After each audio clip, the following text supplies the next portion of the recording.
olvidar de destacar esto, especialidad de la norma, no en la eventualidad que haya un punto de discusión. Por ejemplo, en la ley de procedimiento administrativo general, respecto al recurso de apelación, señala un procedimiento que debe presentarse en el plazo de 15 días y en un plazo de 30 días se tiene que resolver el recurso. Ese procedimiento se aplica para la apelación, pero de los procedimientos con carácter general. Sin embargo, si se va a apelar en un procedimiento contra un proceso de selección, se tiene que aplicar la norma especial. La norma especial señala un procedimiento distinto. Para apelar hay un plazo de 5 u 8 días dependiendo del tipo de proceso de selección. Eso lo vamos a ver en detalle más adelante. Lo que interesa, lo que importa es que ustedes internalicen el concepto de la especialidad de la norma, que debe entenderse del siguiente modo. Prima la norma especial sobre otras con carácter general. Prima la ley de contrataciones y su reglamento sobre la ley de procedimiento administrativo general. Prima la ley de contrataciones y su reglamento sobre normas del Código Civil, normas del Código Procesal Civil. Solamente se podrá aplicar las normas con carácter general o las normas especializadas del Código Civil, Procesal Civil, en la medida en que la norma especial no lo regule. Hay un vacío, hay una deficiencia y eventualmente la norma especial no puede dar una respuesta. Si no puede dar una respuesta, podemos ir a cotejar, a verificar la norma con carácter general. Por ejemplo, en mérito a esto, a esta definición, es que cuando se inicia un procedimiento administrativo sancionador, si bien es cierto, en la norma con carácter especial no establece los principios, no establece la gradualidad para imponer las sanciones a los proveedores, postores o contratistas, se apela a la ley de procedimiento administrativo general para aplicar, para graduar la sanción. Ahí sí recurrimos a la norma con carácter general, porque la norma con carácter especial no ha desarrollado, por ejemplo, los principios del procedimiento sancionador. No se olviden, facultades no delegables, lo que anteriormente señalamos. Funcionarios y o servidores de las oficinas encargadas de contrataciones. A partir del 2 de agosto de este año, todos los funcionarios y operadores logísticos que trabajan en las oficinas encargadas de contrataciones, en este caso, abastecimiento, logística, y que no sean personal de apoyo, como secretarias, como asistentes, etcétera, tienen que cumplir con estos requisitos, y aparte de cumplir con estos requisitos tienen que haber sido aprobados. ¿Dónde van a ser aprobados? Van a ser aprobados de la evaluación que realice el OCE a ellos. Vamos por partes. Requisitos para los funcionarios y operadores de la entidad, llámese personal de planilla y personal contratado, que realice las actividades en contrataciones, llámese que integren comités especiales, llámese que realicen labores dentro de los procesos de selección. Todos esos funcionarios tienen que tener una capacitación técnica en contrataciones públicas o gestión logística no menor a 80 horas lectivas. Primer requisito. Si no tienen capacitación técnica en contrataciones públicas o gestión logística mayor a 80 horas, no podrán trabajar en el área de logística. Segundo requisito, debe tener una experiencia laboral general no menor a 3 años. Es decir, todos aquellos egresados de la universidad que no tengan una experiencia laboral no menor a 3 años no podrán trabajar en esas áreas. Experiencia laboral en materia de contrataciones públicas o en logística privada, no menor a 1 año. Contrataciones públicas o en gestión logística privada, que hayan trabajado en los departamentos de logística del sector privado. ¿Tienen procedimientos distintos? Sí, tienen procedimientos distintos. ¿Tienen conceptos distintos? Conceptos no tanto. Procedimientos sí. ¿Mecanismos de contratación distintos? Sí. Pero también les posibilita de que si de repente provienen del sector privado y tienen un año de experiencia, también podrán trabajar en los órganos encargados de contrataciones del empleo. Cada uno de estos requisitos tiene que ser cumplidos para trabajar en la oficina de abastecimientos. Personal que desarrolla procesos, personal que forma parte de los comités especiales tienen que cumplir con estos requisitos. Que adicionalmente a ellos también tienen que haber aprobado el examen para certificar los operadores logísticos. ¿Cuál es el famoso examen para certificar los operadores logísticos?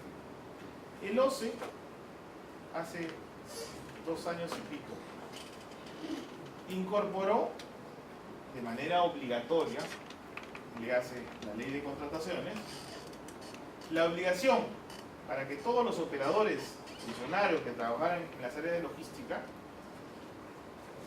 tengan que ser evaluados y tengan que ser aprobados. Y luego de la aprobación, ser certificados. ¿Cuál es el procedimiento para obtener la certificación? Primero, acreditar que trabaja en las áreas de contrataciones del empleo. Mediante una carta del jefe, lo remiten al OCE, cumpliendo con los requisitos, y luego el OCE le va a decir, ¿sabe qué? Usted se ha acreditado, se ha escrito correctamente y a los 15 días lo va a programar para que usted sea evaluado. ¿Cómo va a ser evaluado? Fácil.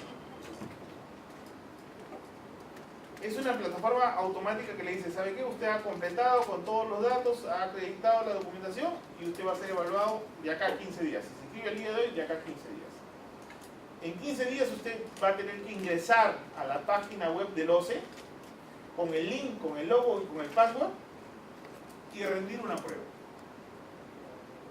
La prueba, primero eran 15 preguntas, creo que ahora son 20 si no me equivoco.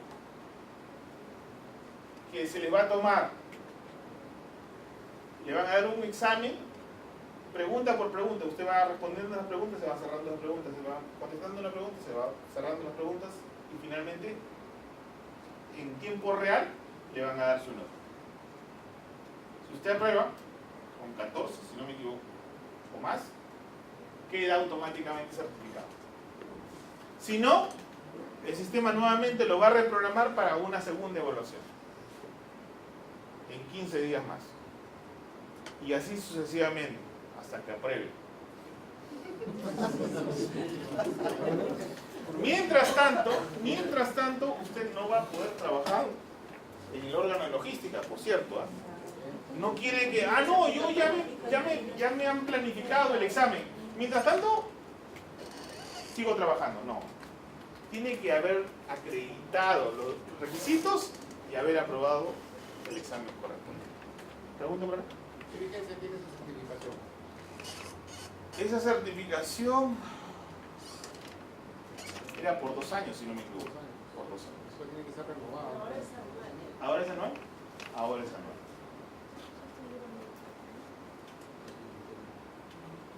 ¿Cuál es el objeto o la finalidad? ¿Simplemente el OCE lo ha hecho por el prurito de molestar al funcionario público? No. Básicamente el OCE lo ha hecho porque había un problema estructural en el esquema y en el desarrollo y en la capacitación del funcionario de contrataciones. Ustedes saben perfectamente, y aquellos que han sido comités especiales lo conocen mejor que yo, que yo puedo recitar la norma de la A a la Z, ley y su reglamento. Sin embargo, el único,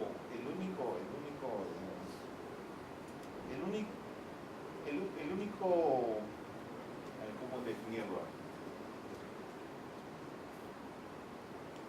El único que te que te enseña a operativizar, a aplicar los conceptos, el criterio y el procedimiento de la norma a casos prácticos, son los hechos prácticos. Es decir, la aplicación práctica del contenido de la norma a un supuesto determinado. La casuística, la experiencia, el experticio y el conocimiento que año a año, de acuerdo a tu trabajo, vas adquiriendo. ¿Por error y acierto? Por error y acierto. Normalmente así se aprende en la gestión de contratación. Ahora, si tú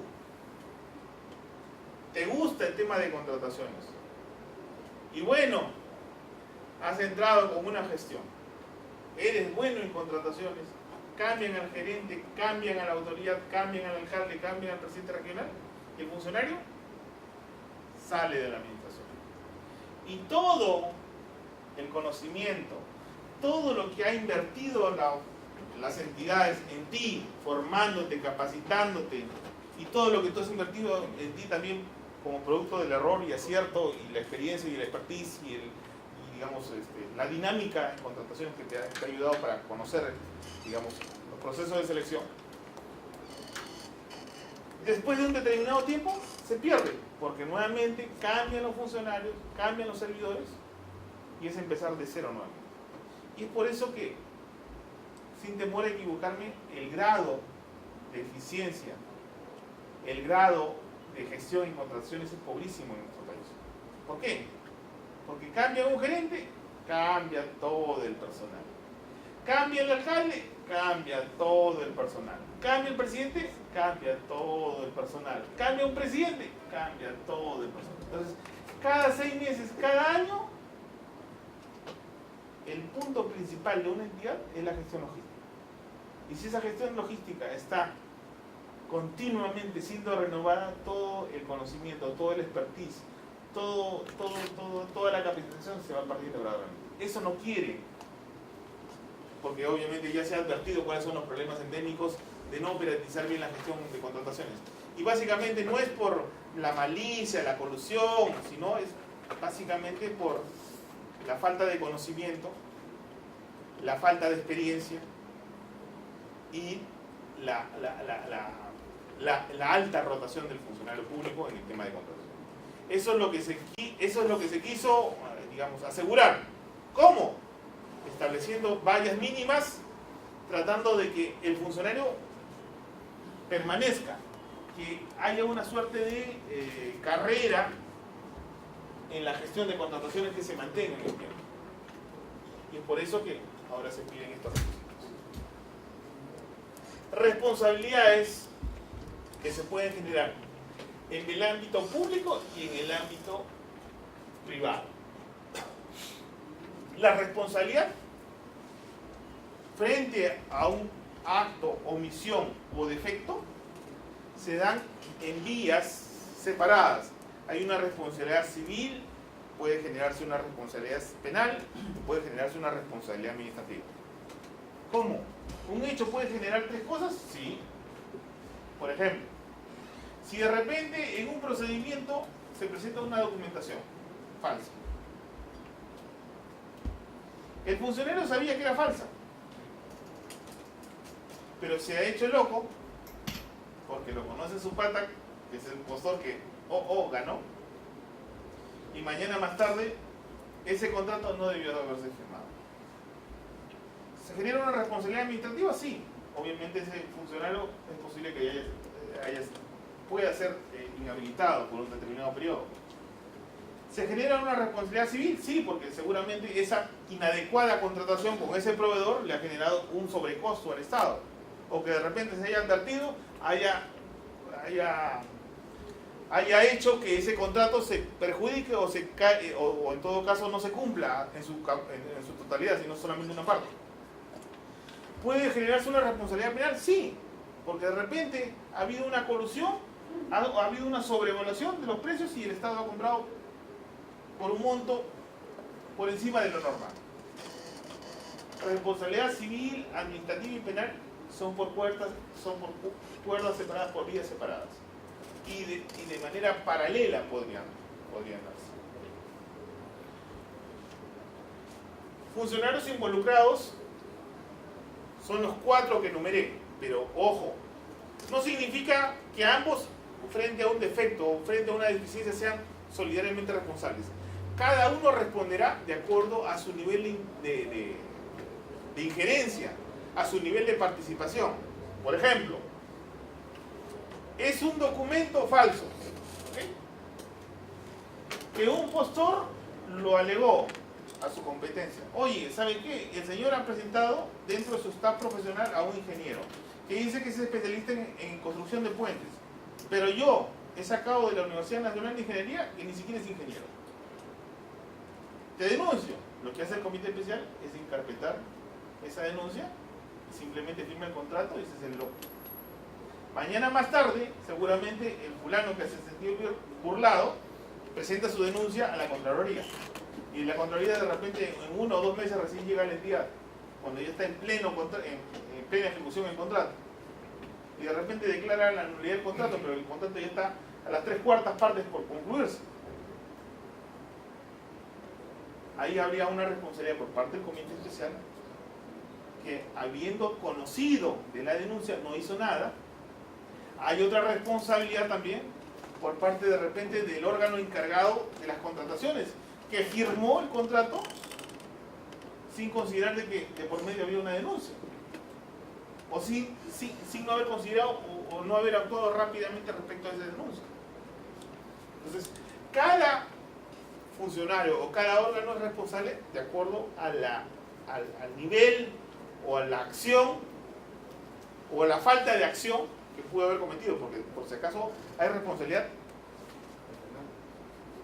civil, penal o administrativa, pero también no solamente por acción, sino también por omisión.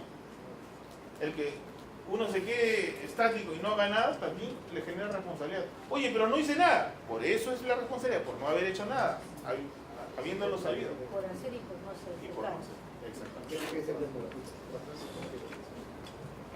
Ahora, responsabilidad administrativa de los funcionarios y servidores públicos. En el caso de los funcionarios o los servidores públicos, ¿quién los sanciona? Quien sanciona a los funcionarios y servidores públicos es cada entidad. Cada entidad. Y esa sanción estará muy vinculada al régimen laboral de ese funcionario o servidor con la entidad. Hay 2 principales regímenes laborales que tiene el Estado. El denominado la 728 y la 276. Régimen laboral de la actividad pública y régimen laboral de la actividad privada. Entonces, ustedes están bajo la 728, ¿no? O la 276. La 728. Entonces, seguramente, si de repente Dios no lo quiera, es un supuesto hipotético, a usted, señorita, ¿su nombre cuál es? Inés. Janet. Se advierte de que se ha coludido con un proveedor, le ha filtrado información y antes de que se convoque el proceso, eventualmente ya tenía el otro la propuesta o le ha sacramentada, porque que se filtre información antes de la convocatoria a todos en general, obviamente significa que ha habido un adelanto de opinión y hay una suerte de equiparidad o falta de transparencia respecto a la información que debe ser conocida por todos en un mismo momento. Porque si el proveedor tiene conocimiento de cómo van las bases antes de tiempo, obviamente está en mejor posición frente a otro. No solamente por los proveedores, por los potenciales proveedores que de repente ya ha coordinado el tema de la provisión de los bienes, sino por otro tipo de situaciones, colusiones, concertación de precios, etc. En el caso de los funcionarios y servidores, es cada entidad quien los sanciona. En el caso de los particulares, llámese proveedores, postores, contratistas, expertos independientes que integran el comité especial, y los árbitros, quien los sanciona es el Tribunal de Contratación. El Tribunal de Contratación. Funcionarios y servidores públicos es la entidad. ¿De acuerdo a qué? De acuerdo a lo que establezca el reglamento de organización de funciones de acuerdo al reglamento interno de trabajo que cada entidad tiene. En el reglamento interno de trabajo se establece el procedimiento, cómo se va a sancionar a cada persona. Eso cuando estamos hablando de la 728. Cuando estamos hablando del régimen laboral de la actividad pública, la 276, tenemos que hacerlo a través de la Comisión de Procesos Administrativos Disciplinarios. Más adelante vamos a ver eso. En el caso de los funcionarios y servidores públicos, ¿qué tipo de sanciones les corresponde? Si la falta ha sido leve, una amonestación escrita. Si la falta ha sido considerable, puede darse una suspensión sin goce de remuneraciones de 30 a 90 días. Si es mucho más grave, un cese temporal sin goce de remuneraciones de hasta por 12 meses. Y si es muy grave, correspondería a la destitución. No olvidar que antes de que se impongan estas sanciones, de acuerdo a la 728, imagino que primero se garantizará el legítimo derecho de defensa del funcionario o servidor público solicitándole los descargos. Le concede un plazo de 6 días, él presenta sus descargos, la comisión lo evalúa, o en todo caso se emiten los 2 informes de asesoría jurídica y de personal, y luego el titular de la entidad emite la resolución, que lo puede o no sanciona.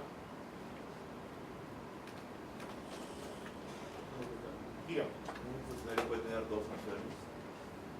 ¿Un funcionario puede tener 2 sanciones? Sí. O sea, para el mismo caso. Una por la parte administrativa y otra por la penal. Claro. Yo le habíamos hablado que un hecho puede generar una responsabilidad administrativa, civil y penal, de manera consecutiva o de manera paralela. El ejemplo clásico para que se entienda la idea. Usted ha sido comité especial permanente, miembro del comité especial permanente, y el comité especial permanente es aquel comité que se da para más de un proceso de selección. ¿Ok? ¿Y qué puede suceder? Que él dice, está haciendo menores cuantías y evalúa la información, pero no la verifica. Y otorga la buena prueba. Y no solamente eso, sino que también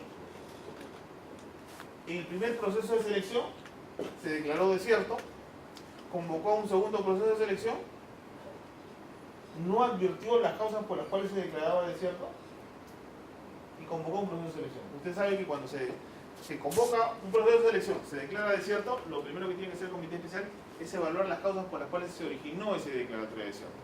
Tiene que evaluar, sustentar y emitir su informe. ¿Por qué se ha declarado desierto? Y a partir de eso, recién convocar el segundo proceso de selección. En este caso, el segundo proceso es una menor cuantía, pero hay que evaluar las razones. Si usted no lo hizo y simplemente convocó y nuevamente se declaró desierto, obviamente está incumpliendo el procedimiento. ¿Eso qué puede originar? En un proceso de selección, sí, puede usted llevar a cabo varios procesos de selección. Puede que de repente ese mismo error lo haya cometido varias veces. Que de repente, el otro supuesto que podría darse, un documento falso. Usted es miembro del Comité Especial Permanente en varios procesos. Y este profesor presentó un documento falso en varios procesos de menor cuantía. Y usted solamente ha cancelado un proceso de selección sin considerar que ese documento ha sido presentado en varios procesos. Si usted sabe que se ha presentado un documento falso en un proceso y ese documento también y de manera idéntica ha sido presentado en varios procesos de selección, corresponde que se declare la nulidad de todos los procesos en los cuales se presentó ese documento. Aun cuando sea un único, pero se ha utilizado para varios procesos de selección. Y le corresponde también al contratista varias sanciones. Oye, pero es un único documento, dame una sanción nomás. No. Es un único documento utilizado en varios procesos de selección y por eso le corresponde varias sanciones. No sé si eso le es... Lo que yo quería saber es cómo si una administrativa ha sido sancionado. ¿Una qué? Si la parte administrativa sancionó, Ya. la entidad sancionó a su personal, a su funcionario, Ya, este puede ocasionar otra sanción por el mismo acto, una sanción penal. Ya. La sanción penal la impone el juez. Y la responsabilidad penal por la sanción penal básicamente es porque ese hecho se configura delito y ha lesionado los valores de la sociedad. ¿Ok? Pero lo que no puede suceder es que un mismo hecho genere una doble sanción administrativa. A ver, señor. Gracias. Por ejemplo,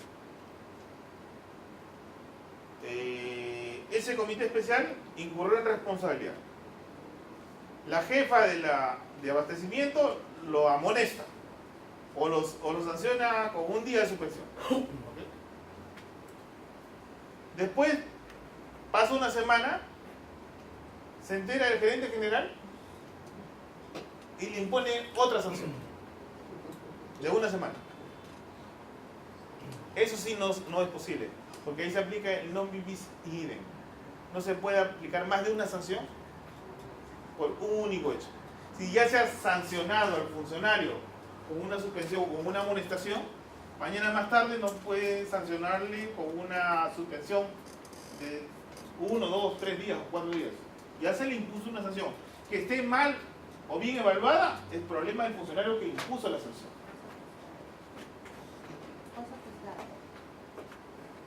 No, cosa juzgada se da para el procedimiento judicial, pero en temas administrativos se denomina non bis idem. Nadie puede ser sancionado 2 veces por un mismo hecho. Registro Nacional de Proveedores. ¿Qué es el Registro Nacional de Proveedores? Es una dirección que funciona en el OCE, en donde todos los proveedores que quieran contratar con el Estado tienen que estar previamente registrados, tienen que estar previamente inscritos. Así todos los proveedores que contraten por montos mayores a 3 UITs, obligatoriamente, llámese que sea proveedor de bienes, proveedor de servicios o ejecutor de obras, tienen que estar inscritos en el RNP, en el famoso Registro Nacional de Proveedores, que funciona en el OCE. Este registro está compuesto a su vez por 5 registros. El registro de proveedores de bienes, y acá, como su propio nombre dice, van a estar inscritos todos los proveedores de bienes. Proveedores de servicio, todos los proveedores de servicio.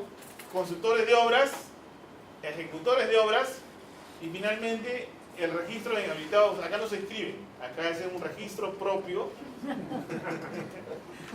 Un registro propio que maneja el Registro Nacional de Proveedores, donde incorpora a todos los proveedores sancionados. Ahora, si usted es funcionario del Banco de la Nación, pero también quiere ser proveedor, no hay norma que lo limite. No puede ser proveedor para el Banco de la Nación. Eso sí, de cajón, no puede ser. Pero sí puede ser proveedor para una municipalidad, para un gobierno regional, para otra entidad del Estado. Puede ser, puede ser. El tema es el siguiente. Si usted quiere ser proveedor de bienes o servicios, como persona natural es muy sencillo. Paga la tasa, saca su número de RUC, a las 48 horas de haberse inscrito, de haber pagado, automáticamente tiene su registro. Bienes y servicios. En el caso de consultores y ejecutores de obra ya es mucho más complicado. Ahí sí hay un procedimiento un poco más complejo, mucho más detallado. ¿Por qué? Porque de por medio estamos hablando de montos considerables, lo que es ejecutores de obra y consultores de obras, y adicionalmente el tema involucrado significa de que si tú ejecutas mal una obra, puede caerse la edificación y puede matar vidas. Entonces, por eso es que es mucho más detallado, más complejo el tema del registro de obra. ¿Cuánto es el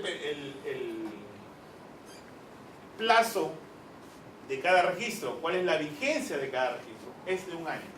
Uno se inscribe en el registro y tiene una validez de 1 año. Cada año tiene que renovarse esa inscripción. ¿Cuándo se habla de categoría? Se habla de categoría cuando estamos hablando de ejecutores de obras.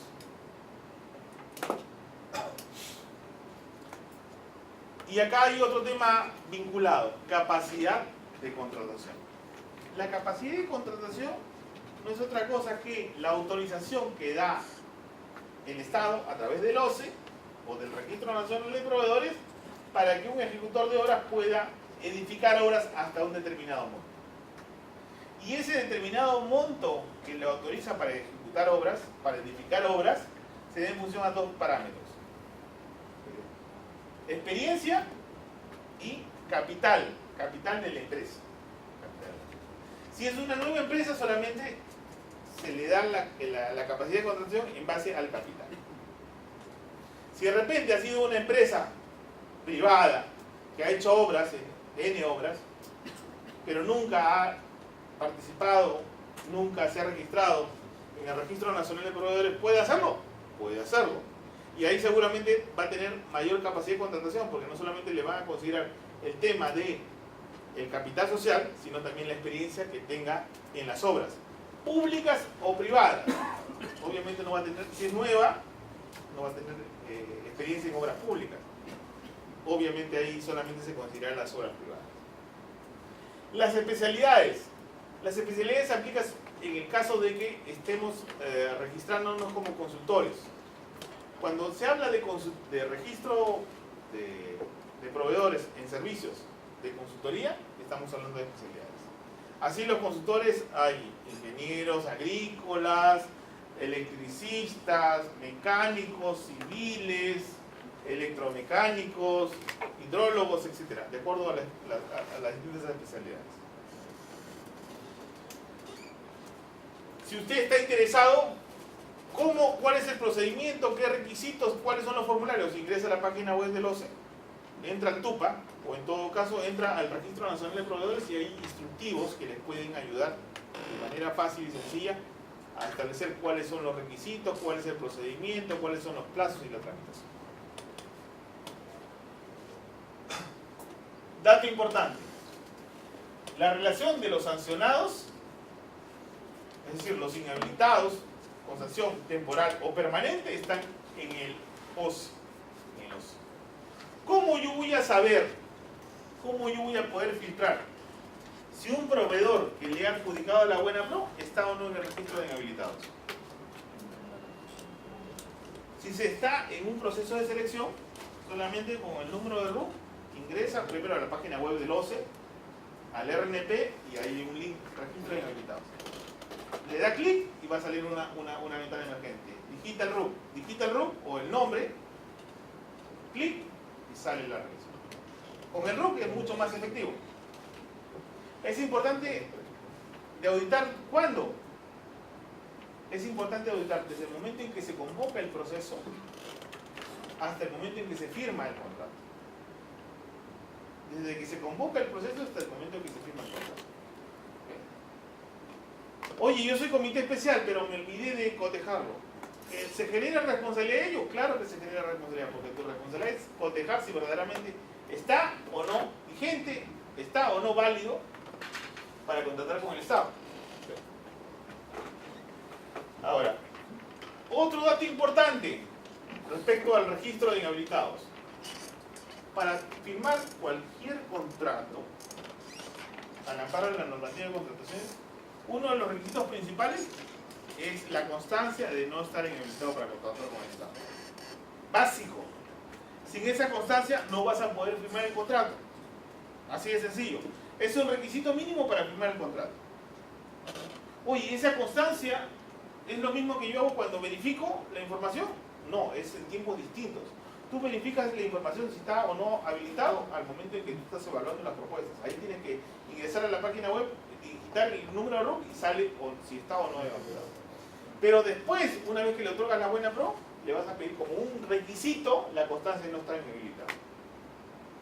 Ahora, alguien me preguntará, ¿esa constancia quién la tramita? ¿Ante quién se tramita? En las menores cuantías, quien la obtiene es la misma entidad. En este caso el Banco de la Nación, en las menores cuantías. En las adjudicaciones directas, públicas o selectivas, licitaciones, concursos públicos, quien la tramita y quien la obtiene es el ganador de la buena. ¿Y cómo lo obtiene? Fácil. da un print del acta de otorgamiento de buena pro, se acerca al OCE, paga el derecho de tramitación de la constancia y a la media hora se lo emite. Máximo 1 hora. Esa constancia es prerequisito para la firma de contrato. No es posible firmar el contrato sin esa constancia de no estar habilitado para contratar con el Estado. No, pero podría ocurrir de que se adjudica la buena pro, sale negativa el registro de jugadores, pero a la hora de la firma se le otorga una sanción por un proceso de repente X. En ese caso ya no valdría o sea, tendría que anular la adjudicación. Exactamente. No es que se anule, se deja sin efecto el otorgamiento de buena pro y lo que usted debe es llamar al postor que quedó en segundo lugar en orden de prelación, si lo hubiera, y para que firme el contrato.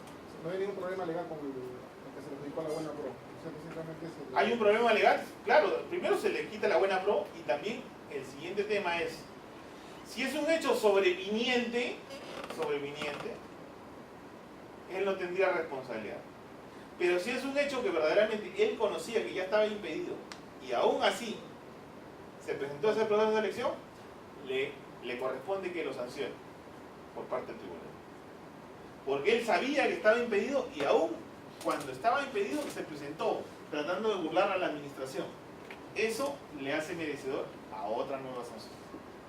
Una consulta, ¿qué sucede si en teoría un proceso paralelo es sancionado y al día siguiente a vos se publica que está sancionado y ya al día te se hace firmar?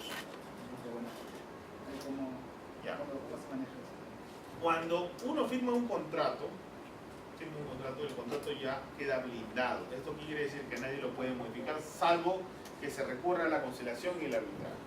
Si como dice su compañero, oye, yo firmé el contrato porque yo verifiqué, me trajo su constancia de no estar habilitado, estaba habilitado, y al día siguiente de la firma me entero de una sanción, los efectos de esa sanción se corren para adelante, de la sanción para adelante, no de la sanción para atrás, no tiene un efecto retroactivo esa sanción.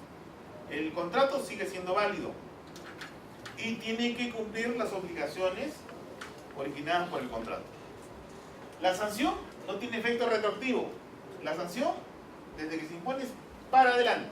¿Okay? Y otro dato importante, la sanción entra con efectividad a partir del 6º día que es notificada. O sea, por ejemplo, poniéndonos un caso extremo. Hoy día le otorga la buena pro y el día es una menor cuantía. Y la próxima semana se va a firmar el contrato. Y 2 días antes de firmar el contrato se le sanciona. Esa sanción no va a limitar la firma de contrato, porque la sanción que se impone, que se notifica, se empieza a tener efectos, a tener vigencia a partir del 6º día en que es notificado. ¿Y por qué dirán muchos de ustedes? Oye, pero ¿por qué si ya está sancionado debería ser a partir de ese mismo día? No. ¿Por qué a partir del 6º día de la notificación válida recién se impone en forma efectiva la sanción? Porque contra la sanción impuesta se posibilita la interposición de un recurso de reconsideración. ¿Hasta qué plazo? Hasta el día 5. Por eso, que a partir del 6º día recién entra en vigencia verdaderamente la sanción. Por eso es la sanción a partir del 6º día recién es. A pesar de que ya esté registrado en la redacción de sancionados. A partir de que esté registrado. Ahora, cuando va a estar registrado se supone que ya han corrido 6 días. Se entiende que ha corrido 6 días. Mientras tanto, todavía no. Mientras tanto, no lo podrían incorporar. Porque todavía está suspenso. Yo como proveedor sancionado, después, ¿cómo puedo levantar esa sanción para poder seguir corriendo al Estado? Puede ocurrir lo siguiente. Contra una sanción impuesta por un tribunal, tribunal administrativo, lo que corresponde es que se impugne ante el Poder Judicial. Pero no basta que se impugne esa sanción para que se deje sin efecto, no. El Poder Judicial, a través del juez o la sala, tiene que emitir una resolución dejando en suspenso o declarando nulo la sanción administrativa. Como quiera, que la sanción que es impuesta por el Tribunal de Contrataciones, instancia administrativa, sobre ella hay una instancia judicial. Y si esa instancia judicial superior, órgano jerárquicamente superior, señala de que esta sanción es inválida, obviamente, ahí sí se posibilita que pueda ser contratado. Sin embargo, es muy difícil, ¿eh? Es muy difícil. A ver.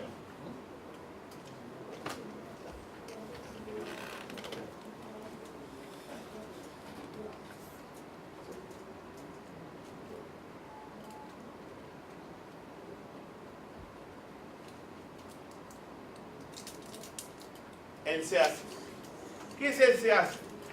Es el sistema electrónico, anteriormente, de adquisiciones y contrataciones del Estado. Ahora no se denomina adquisiciones ya, ahora a secas se denomina sistema electrónico de contrataciones del Estado. ¿Qué es el sistema electrónico de contrataciones del Estado? Es el sistema que permite la interacción de información, difusión y transacción de operaciones de contratación. En otras palabras, el SEACE originalmente se desarrolló como un mecanismo, una plataforma de transmisión de datos, de acopio de información. Sin embargo, el desarrollo del SEACE tuvo originalmente 3 fases de desarrollo. Primero, de acopio de información. Después, de transacción respecto a la información, estableciendo mecanismos que faciliten a los operadores los procesos de selección. Y el tercer nivel de desarrollo es para ya realizar todas las transacciones, todos los procesos de selección mediante los mecanismos electrónicos. Hasta ahora esa tercera fase se ha logrado a medias. Solamente para las menores cuantías se pueden hacer transacciones electrónicas, pero los otros procesos de selección todavía están en etapa de desarrollo. Esperemos que con la versión SEACE 3.0 aligere un tanto las cosas. Esperemos. ¿Cómo se ingresa al SEACE? Esta es la dirección electrónica. Más adelante, en la penúltima clase también vamos a desarrollar el SEACE, la operatividad, cuál es el funcionamiento, qué registro, qué información tiene que contener y todo lo demás. Una consulta, ¿este sistema es totalmente abierto? Porque hay a veces que se descarga el documento y no sale, no sale, es un tema que no muestra la información porque no tienes el usuario. Ya. Sí, el acceso a la información del SEACE se da en 2 partes. ¿Quién puede ingresar al SEACE? Cualquier persona puede ingresar al SEACE y puede informarse acerca de la información contenida en el SEACE. ¿Qué información está contenida en el SEACE? Básicamente la información de todos los procesos de selección.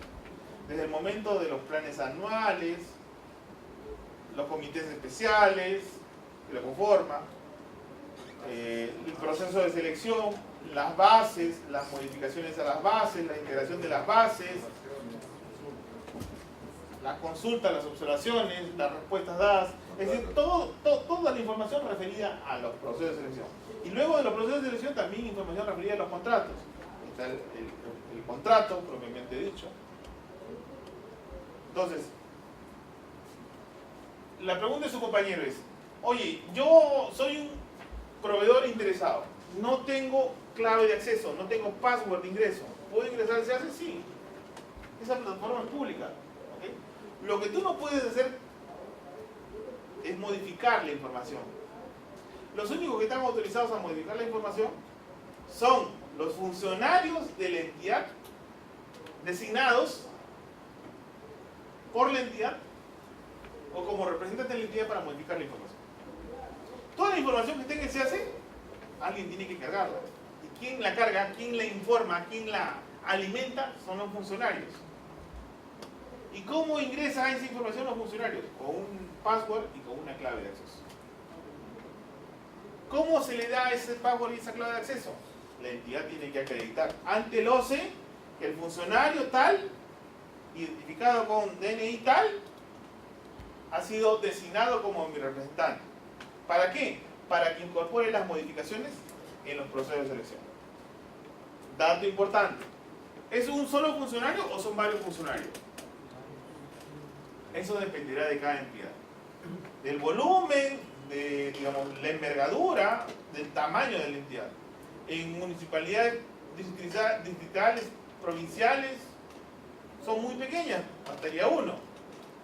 Si estamos hablando de otros organismos, OPDs, ministerios, etcétera, obviamente serán muchos los funcionarios que están autorizados para ingresar al SEAS. Lo que sí, hay varios procesos y varios clientes he tenido porque dicen: oye Jaime, yo ese día no fui, a esa hora ya estuve en mi casa, pero ahí sale un dato de que yo he sido el que he ingresado esa información, que por cierto estuvo mal. Y yo integré las bases con una información, con una versión que yo no la he hecho. Y la pregunta del millón es: ¿cómo ha ingresado? ¿O cómo lo pueden identificar quién ha ingresado?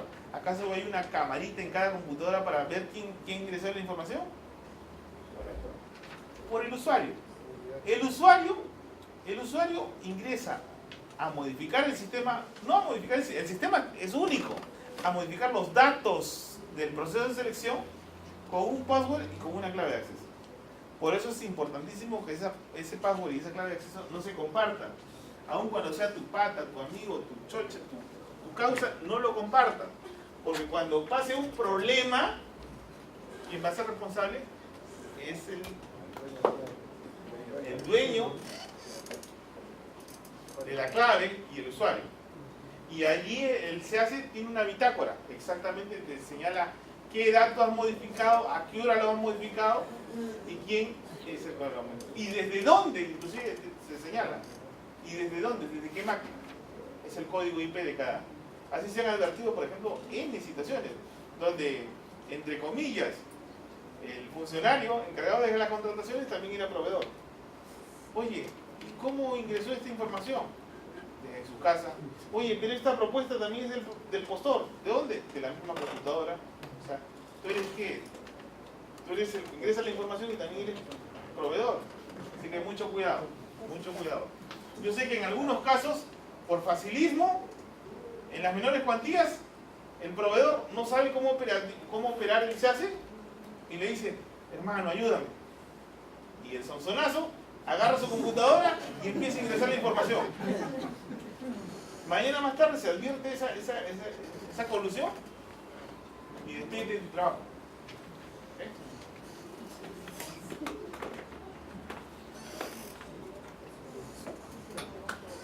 Sanciones impuestas por el tribunal. Estas son 5 supuestos de los 12 causales por las cuales el Tribunal de Contrataciones impone sanciones. No se olviden, el Tribunal de Contrataciones no impone sanciones a los funcionarios ni a los servidores públicos.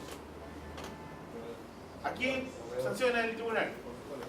Postores, proveedores, contratistas, expertos independientes que integran el comité especial, y a los árbitros. 5. No impone sanciones a los funcionarios y servidores públicos. Probable pregunta de examen. ¿Okay? Ahora. Ya. La versión repetida ahí en la afirmación. Marco general de las contrataciones. Dentro de todo lo que hemos hablado ya en estas casi 3 horas, esta es una de las más importantes de todas las 5 clases que les voy a desarrollar. Es una de las más importantes de las 5 clases. Porque acá, de manera concreta, sintética, telegráfica, si quieren decir, se señala todo el marco general del esquema de contratación. Completito. Partimos de lo siguiente. El esquema de contratación está integrado por 3 fases: actos preparatorios de programación, proceso de selección y ejecución productiva.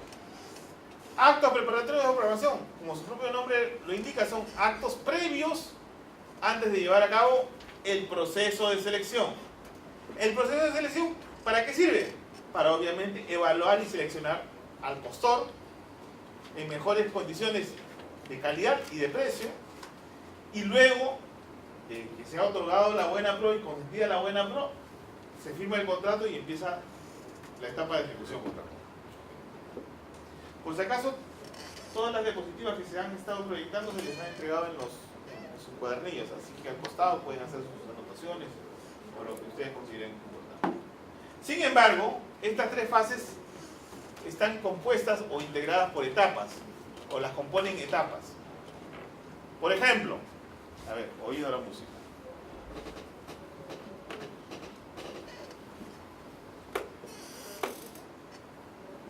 ¿Lo escucho, mira? Ahí.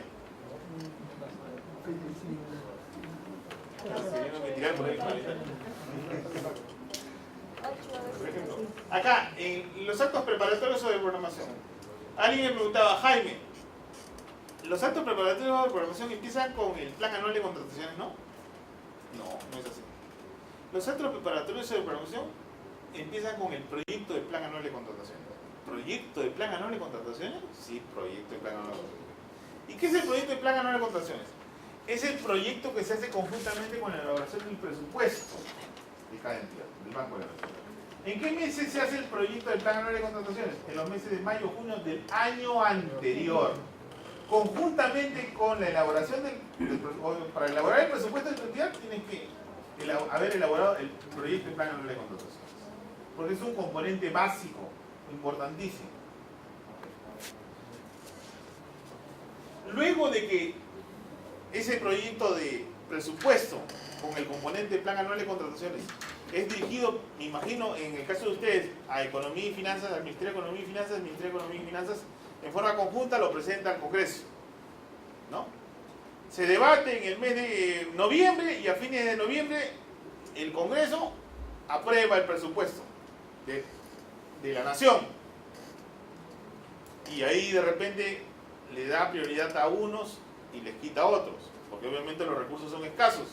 Por fortuna, este año, aun cuando ha caído un poco la recaudación, hemos tenido otros frentes y prácticamente creo que el presupuesto de cada entidad va a ser aprobado casi integralmente. Pero el próximo año, tengan cuidado, no creo que sea así. Van a seguramente aprobarse presupuestos mucho más, digamos, austeros.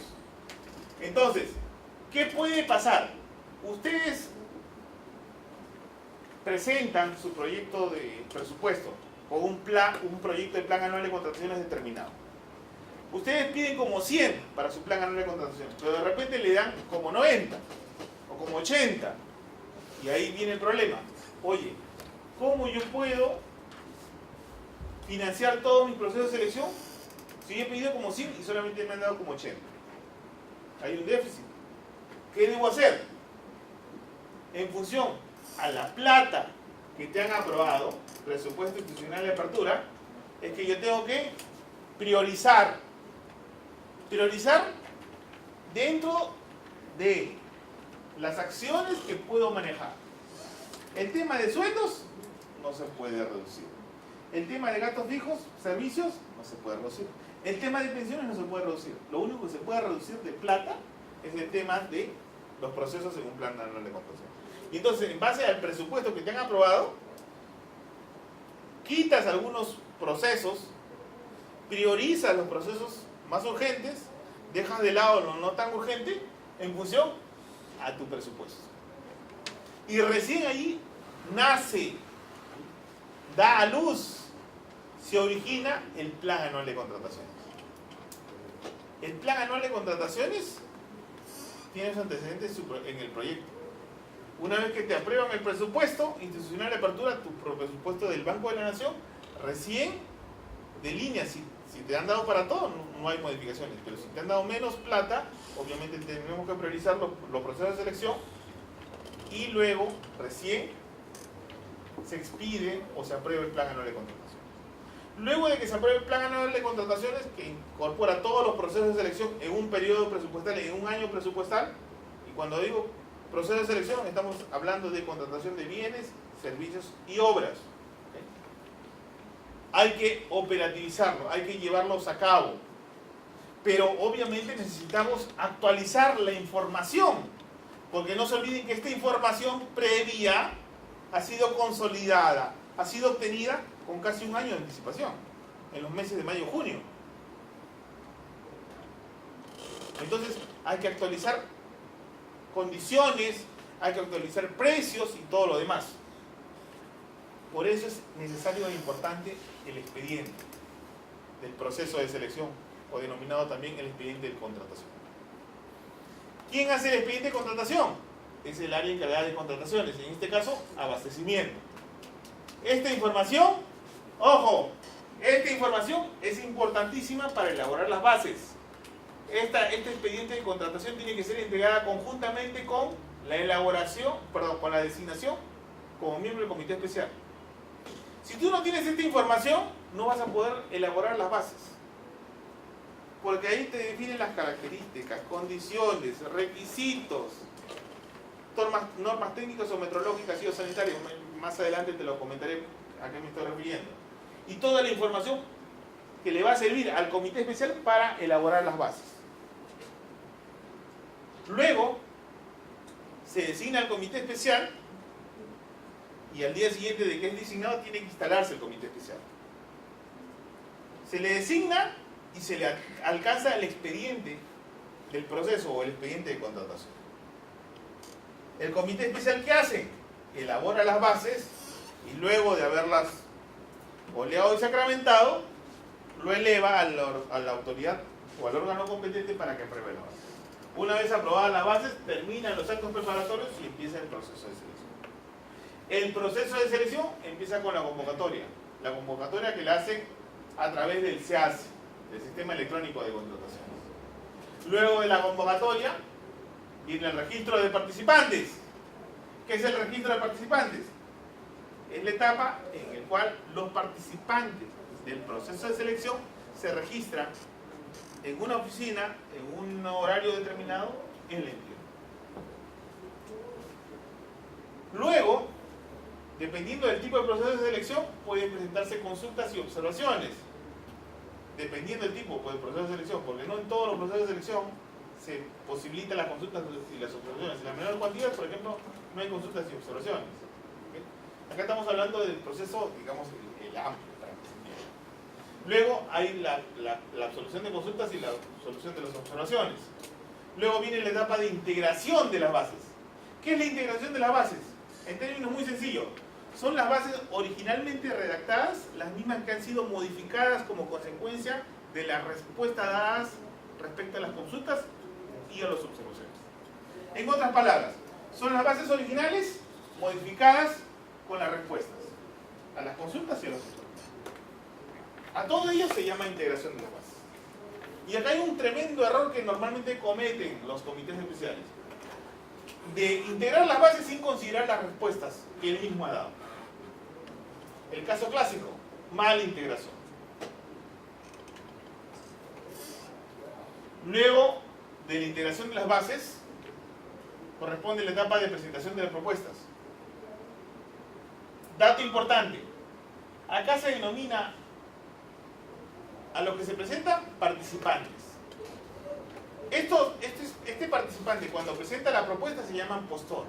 Esta misma empresa, esta misma persona, toma diferentes nombres. Acá se denomina participantes, pero basta que presente su propuesta y ya se denomina postores. Postores se denomina cuando presenta sus propuestas. Y es importante definirlo y diferenciarlo, porque si de repente es participante y no presenta su propuesta, no podrá impugnar el proceso de selección. No podrá apelar el proceso de selección, porque no está habilitado. Para que pueda apelar un proceso de selección, el requisito mínimo básico es que presente propuestas. De igual forma, si no se registró como participante, no va a poder presentar consultas ni observaciones, porque no está registrado como participante. Y alguien me podría decir, oye, ¿sabe qué? Yo, no me quise presentar en ese proceso de selección porque ya veía que ahí había un proveedor ya favorecido, que siempre trabaja el Banco de la Nación con ese proveedor. ¿Para qué voy a gastar pólvora en gallinazos? Y por la ignorancia no participa en un proceso de selección. Y eso no es así. Porque si usted, como proveedor, es un caso hipotético, por cierto, Si usted es proveedor y ve que de repente por ahí hay alguna ayudadita que de repente quieren hacer acerca de alguien, los mecanismos para, digamos, rectificar esas pequeñas desviaciones son las consultas, las observaciones, y si de repente no se posibilitan las consultas o las observaciones, pueden hacer denuncias ante la misma entidad, ante el órgano de control interno, y si no le hacen caso, ante el OSI. También. Oye, yo no me registré como participante, pero presenté mi denuncia. La denuncia sí se va a demorar un poco más, 30, 40 días. Puede ser que de repente estén por acá y recién se pronuncie respecto a la denuncia.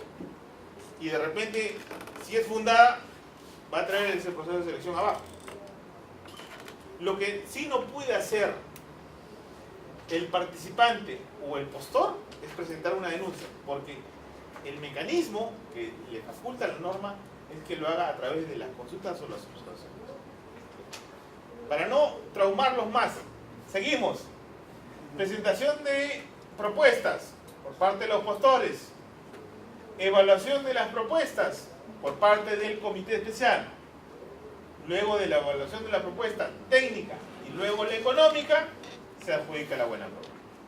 Contra esta adjudicación de la buena pro, se posibilita la interposición de un recurso, de recurso impugnativo. ¿Qué tipo de recurso? Los recursos de apelación. Contra el otorgamiento de buena pro. Pero no solamente puede impugnarse el otorgamiento de buena pro, puede impugnarse de repente la descalificación de mi propuesta. Puede impugnarse el puntaje otorgado. Inclusive,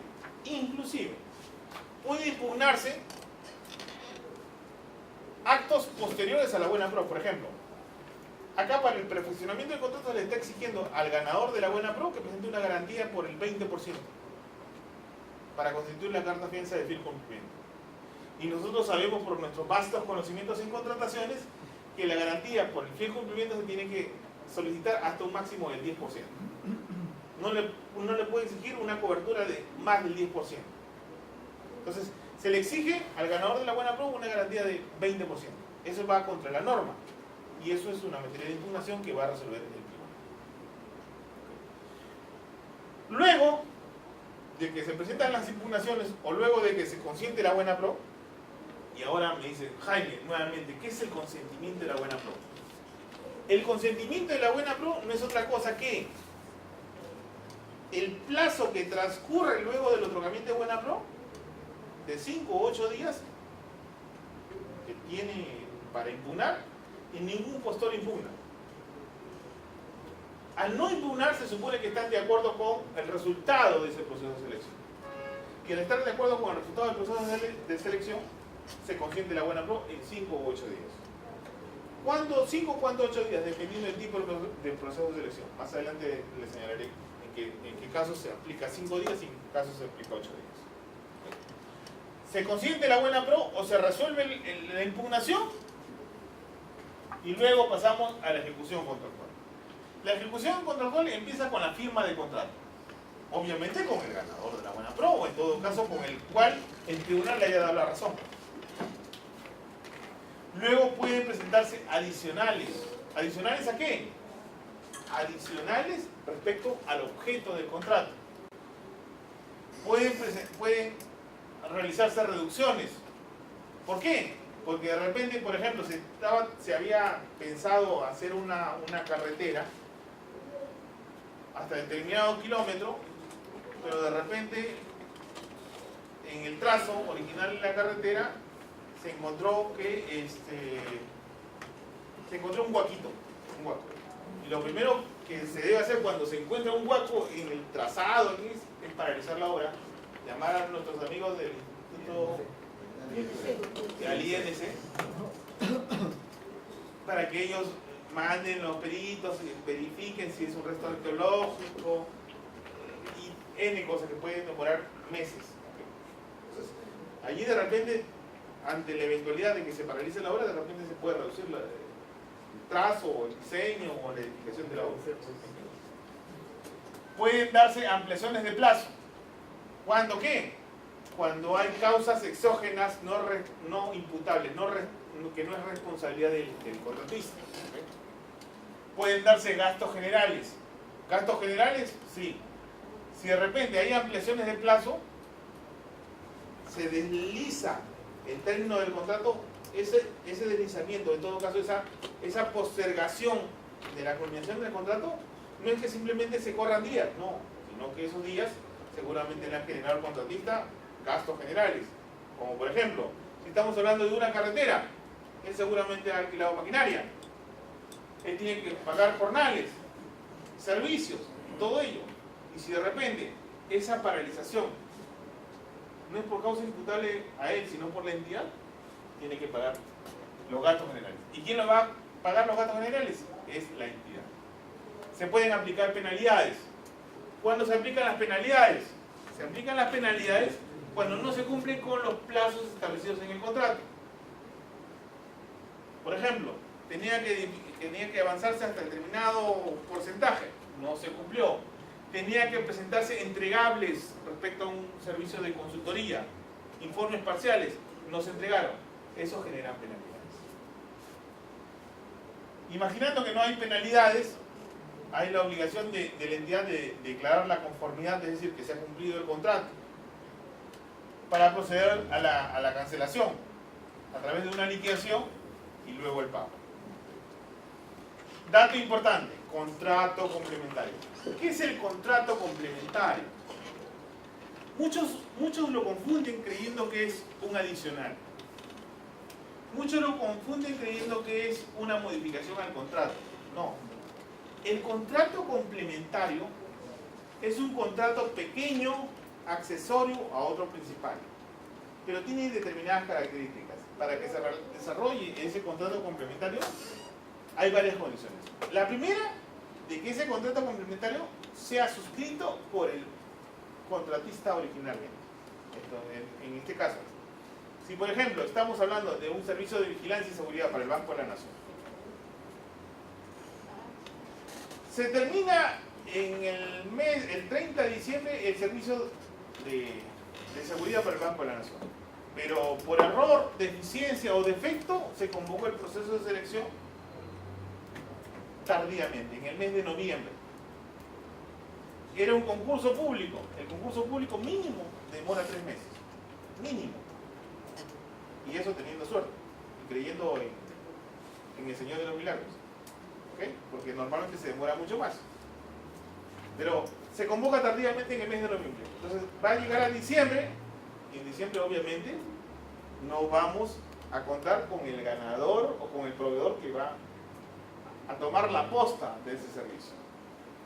La norma señala de que se pueden establecer adicionales dentro del contrato. Se apela a eso. Se termina el plazo y todavía no tenemos ganador de la buena promo. Lo que podemos hacer frente a ello es el contrato complementario. El contrato complementario es un contrato pequeño, accesorio al principal, pero las características o las condiciones es que sea con el mismo proveedor, servicio de vigilancia, con el proveedor de servicio de vigilancia, que se suscriba en los 3 primeros meses luego de terminado el contrato. Tiene que terminarse el contrato original para poder llevar a cabo un contrato complementario. Sea hasta un 30% de la obligación originalmente pactada. Hasta un 30%. Esas son, entre comillas, las principales características del contrato complementario. Es diferente a la adicional. ¿Por qué? Porque la adicional se da dentro del término del contrato. Y los adicionales darían lugar ¿a qué? A las adendas al contrato.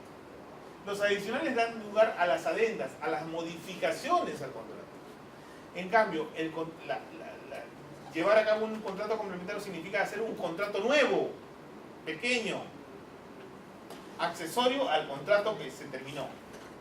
Este contrato complementario tiene que ser suscrito o firmado luego de terminar el contrato. ¿Y las adendas hasta qué porcentaje del contrato original se dan?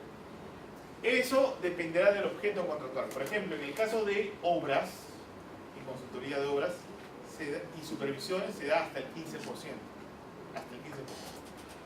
Por montos menores al 15% ya necesitan la autorización de la Contraloría General de la República. Y la Contraloría General de la República es el único que autoriza adicionales por monto mayor al 15%. En el caso de bienes y servicios, lo dejo pendiente hasta que desarrollemos el tema de contratos adicionales. ¿Ok? En el caso, por ejemplo, de software, la consultora te pide un módulo más específico, dice, sí, vamos a adicionar los módulos adicionales, como porque en teoría es una ley. ¿Cómo se maneja en este caso? Porque tú no puedes, a veces tienes que contabilizar cuánto dinero te va a costar ese desarrollo adicional. Puede superar mucho más de lo pactado. Ya. Ahí primero tenemos que evaluar. Si tú has contratado un software y obviamente como todo software, de repente sobre la marcha hay otras necesidades, otras complementaciones o otras funcionalidades que necesita para el mejor funcionamiento. Y eso podría dar lugar o no a adicionales. Lo que no puedes hacer es, tienes un software, desarrolla otro software distinto para otra necesidad.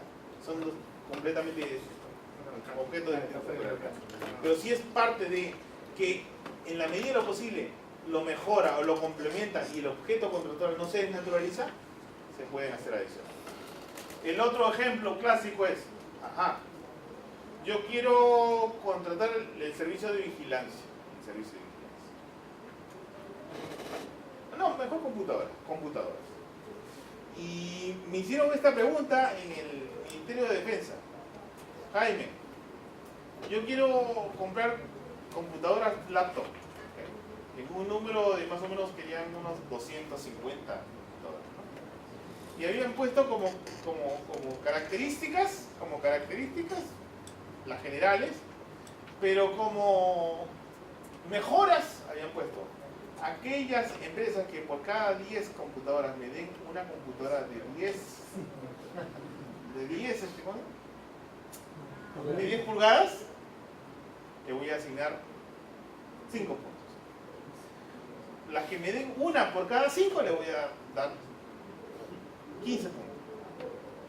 Ahí estamos desnaturalizando el objeto de contratación. ¿Por qué? Porque el objeto de contratación son las computadoras. Estás queriendo una computadora y adicionalmente otra computadora. Son dos cosas distintas, completamente distintas. El objeto y la complementación tienen que estar íntimamente vinculados al buen funcionamiento, a la buena operatividad del objeto principal que se está contratando. Dígame. En los adicionales, por ejemplo, cuando tú has planificado comprar algo y en el recurso de ese proceso, tú tienes nuevos requerimientos, tú agregas adicionales, ¿eso tiene que estar justificado ahí, leyendo justificado, o tú puedes, por ley te dice, puedes agregar hasta 25 o 30% de bienes sin justificación alguna? No, siempre debe haber una justificación respecto a los adicionales que tú señales. Porque no te olvides que los adicionales tienen que ser autorizados por el órgano competente que originalmente firmó el contrato, o por el área competente autorizada de acuerdo al reglamento de organización de funciones que autoriza ese adicional. Y no es porque tú lo solicites, sino tiene que haber una justificación por qué tú estás o quieres solicitar esa autorización de esos adicionales. No olvidemos que todo adicional genera gastos generales, genera dinero. Y esos dineros, primero tenemos que ver, oye, ¿hay plata o no hay plata para generar ese adicional? ¿De dónde la vamos a sacar? Si no hay, ahí de repente se tendrá que, digamos, en previa coordinación con la dirección de presupuesto de tu entidad, si tienen la partida correspondiente podrán utilizarlo. Si no, tendrán que solicitar el cambio de partidas a la Dirección Nacional de Presupuesto Público del MEP y ahí sí te autorizan un crédito suplementario. No es tan sencillo, no es que yo apruebe el adicional y punto, no, tiene que haber una justificación, tiene que haber un informe y normalmente se operativiza ese adicional mediante una resolución. El stock puede ser una justificación. ¿Cuál stock? Que hubieron requerimientos que quedaste sin stock. Ya. Eso puede ser, cuando tú pides la solicitud de ampliación, la frase nada más ponen que tienes nuevos requerimientos, una justificación, porque en el caso de nosotros nuevas urgencias, y esa es una justificación válida. Ya. ¿Ustedes qué creen? A ver, opiniones. Creo que eso se debería considerar en el plan anual de adquisiciones. plan del proyecto anual, cuál es la proyección de agentes de crecer en el año, ¿no? Para poder justificar la cantidad de máquinas que voy a comprar, ¿no? Sí, buena. ¿Otra opinión? ¿Ninguna? Vamos nuevamente con el ejemplo. Si usted dice, perfecto, de acuerdo al lineamiento de política institucional, el directorio ha dicho, ¿sabe qué? Porque obviamente tiene que haber un plan de trabajo, un plan operativo, un plan estratégico delineado, ¿no? Para el mediano, corto y largo plazo. Y dices, ya, en este año también vamos a poner en funcionamiento agencias en 10 puntos adicionales. Eso obviamente tiene que haber entrado primero en tu proyecto, en tu plan anual de contrataciones y luego en tu plan anual de contrataciones. Ahora, es distinto, siguiendo con la figura. Entonces, si tú tienes eso, de la noche a la mañana el director no puede aprobar eso, porque obviamente tiene que tener una disponibilidad presupuestal y tiene que estar calendarizado y programado ese gasto. Distinto sería si de repente, por norma, de repente la superintendencia establece todos los bancos ahora van a tener que cumplir este procedimiento y eso obliga a tener que constituir una gerencia específica para el tema de monitoreo o de bienes, de bienes provenientes del tráfico ilícito de drogas. Y establece la superintendencia, como norma de carácter general a todas las empresas del sistema financiero, que tienen que constituir una dirección. Y esa dirección tiene un plazo determinado para ponerse en funcionamiento. Es un mandato del órgano competente que te obliga a ti a tener que contratar sí o sí en determinado tiempo eso. ¿Eso daría lugar a los adicionales? No, definitivamente son nuevas necesidades sobrevinientes. ¿Qué podrías hacer frente a ello? Si es muy urgente, exoneración. La norma habilitante es la norma de la superintendencia que te establece el funcionamiento de estas nuevas competencias y en función a ello, a través de exoneración, justificado, puedes controlar lo que quieras. Ahora, si no fuera tan urgente, si de repente te establece un plazo a mediano o a largo plazo, tendrías que incorporarlo dentro del plan anual de contrataciones para el siguiente periodo. Lo que no podemos hacer es, perfecto, oye, el directorio aprueba hoy día y quiere que lo operativicen de acá a 2 meses. ¿De dónde vamos a sacar la plata? Si de repente hay recursos por otras partidas, normalmente les comento algo. Seguramente en los próximos meses, por el déficit respecto a la gestión de las inversiones en el Estado, lo que hace el Poder Ejecutivo es transferir partidas a tutti-limundi. Primero los presidentes regionales. Los presidentes regionales seguramente dicen, no tengo capacidad de gestión. Le dan 200 millones más. Y como ya están a puertas de terminar el año, ¿qué hacen los presidentes regionales? Se los transfieren a los gobiernos locales. Y los gobiernos locales, llámense municipalidades distritales, se las derivan al provincial. El tema es el siguiente. Si tú finalmente te quedas con la plata y no la gastas, no solamente la pierdes, sino te dicen ineficiente. Porque no tienes capacidad de gasto, no has podido gestionar. Así que, si de repente como consecuencia de ello tú tienes nuevas partidas o nuevas fuentes de financiamiento, tendríamos que ir al plan anual. Oye, dentro de mi plan anual yo establecí originalmente estos procesos de selección. Ya tengo todo definido, o más o menos bien definido, perfecto, haz tu proceso de selección.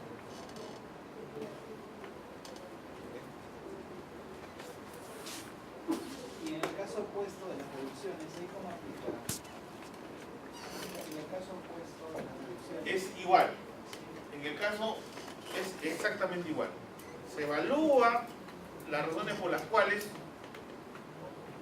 se evalúa de manera objetiva las razones por las cuales se tiene que deducir. Por ejemplo, yo tengo un plan de contrataciones que considera el tema de capacitación. El tema de capacitación a mis funcionarios. Y puede suceder que de repente, como parte de un convenio de colaboración interinstitucional, de repente el Banco de la Nación suscribe un convenio con el OCE y el OCE les ofrece hacer un diplomado en contratación. Ustedes estaban dentro de su presupuesto y tenían una partida determinada para ese tipo de capacitación. Pero como parte del convenio, eventualmente, el OCE de manera gratuita le va a subsidiar, no, le va a suministrar la capacitación. Ahí obviamente se tiene que reducir el tema del proyecto de capacitación. Vamos a otro ejemplo, en el tema de una carretera o el tema de una nueva agencia del Banco de la Nación, imagínate, que hasta determinado punto estuvo todo bien, pero cuando ya se va a iniciar la edificación de la agencia en un distrito X, se advierte que hay un concesionario precario que no se había advertido en su momento, pero que ya ha iniciado un proceso judicial. Y justamente ahí se iba a hacer una pequeña obra de edificación conjunta para la agencia del Banco de la Nación en esa localidad. Ahí, si esperamos a que el Poder Judicial se tome sus tiempos, evalúe quién tiene el derecho que le corresponde, no podemos paralizar esa obra por lo menos 1, 2 o 3 años, que es lo que se demora la tramitación judicial. Ahí lo que corresponde es reducir simplemente la obra. El proveedor tiene que aceptar esa reducción. Ahora, el proveedor podrá reclamar de repente diciendo, oye, ¿sabes qué? Yo cuando establecí mi propuesta, en el caso de bienes, por ejemplo, que estamos hablando fuera del tema de la edificación, en el caso de bienes, yo he presentado mi propuesta considerando que te voy a vender 500 computadoras. 500 computadoras. Pero de repente la SUNAT les ha donado al Banco de la Nación 200 computadoras. Y ahora, obviamente, si me han donado 200 computadoras, están bien, y mi requerimiento fue de 500, ¿para qué necesito más computadoras? ¿Puedo o no que las necesite, no? Ahí hay una reducción que se tiene que hacer. Y el proveedor podría decir, oye, ¿sabes qué? Pero yo te di ese precio en consideración a la venta por ese número. Y frente a ese número, mi margen de utilidad y ganancia que está en mi propuesta es esta. Así que si tú me estás reduciendo, eso no significa que la utilidad y ganancia de lo que yo he proyectado tengas que pagármela. Y claro, es justo que se la paguen. Bueno, demos unos 10... A ver. El día de mañana entonces... ¿cuándo es? El próximo martes. El próximo martes desarrollamos el tema del plan anual de contrataciones. Es importante que le den una revisada, interioricen un poco el fin de semana, los conocimientos y ya tengamos con las preguntas ya preestablecidas para la próxima clase. Por mi parte, muchas gracias por la atención.